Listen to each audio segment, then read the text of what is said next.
Is comma needed before this relative clause? I was editing my essay, and the editor software warned me that the comma is unnecessary. Some people claim that English will consequently become the one and only language, which is spoken worldwide. My intention was to comment on the sentence. In this case, comma is necessary as I think it's a non-defining relative clause. However, the noun language refers to one of the previous nouns, English, and that might be the reason a comma is not necessary here. Is the comma necessary here? The comma is not just unnecessary, keeping it results in an erroneous meaning. It must be removed. Here is why. Keeping this comma results in a relative clause that is of the so-called descriptive, also called non-defining or non-restrictive, sort.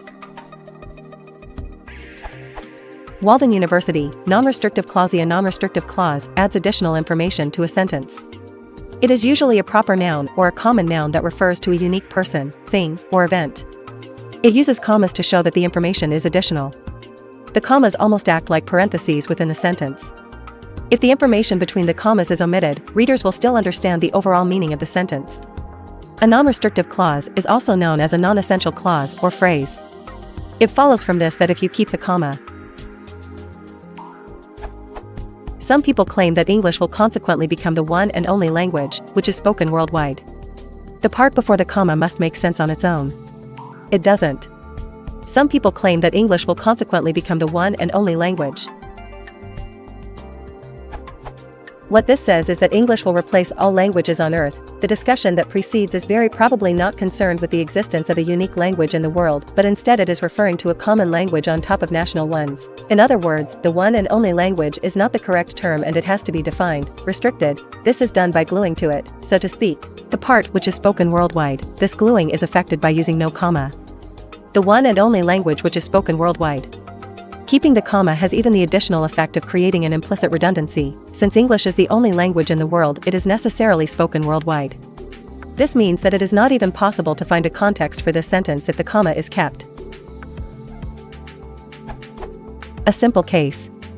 The sun is the only star whose color is yellow. Essential clause. The sun is the only star. Not true in the most general context of astronomy.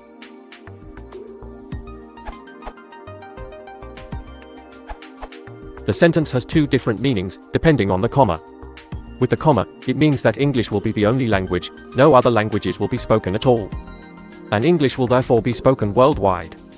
This is your non-defining relative clause, dot. Without the comma, it means that of all the languages that are still spoken, only English will be spoken worldwide. Without more context, it's difficult to know which one you mean, but the second one sounds more plausible. But it is wrong to say that the comma is unnecessary here. Its presence or absence determines the meaning of the sentence. And in cases like, "You're the one that I want," it is not just unnecessary, it is downright wrong. So in both cases, unnecessary is the wrong word.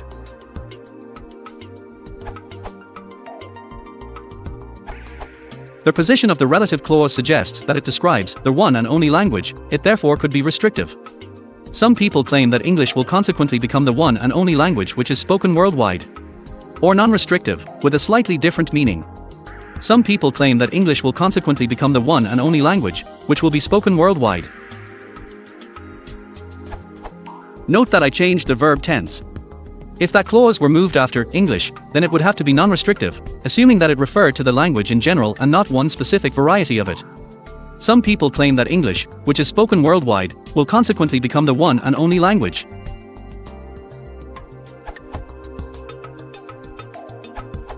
It's incorrect. You should write. Some people claim that English will consequently become the one and only language, that is, spoken worldwide. The structure, which, is not interchangeable with that.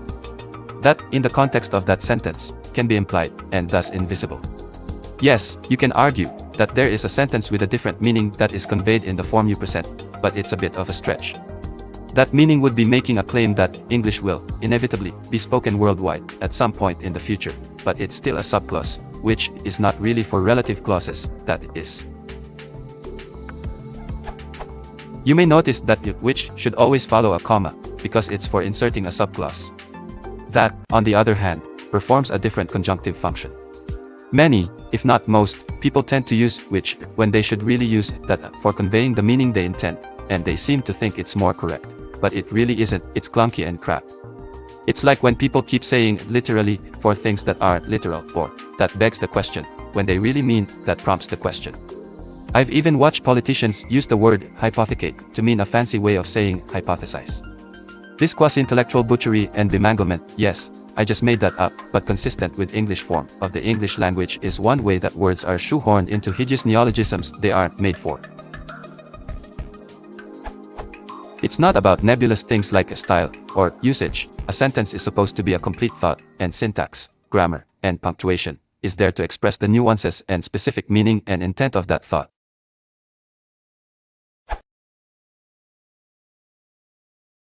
Don't tell punctuation.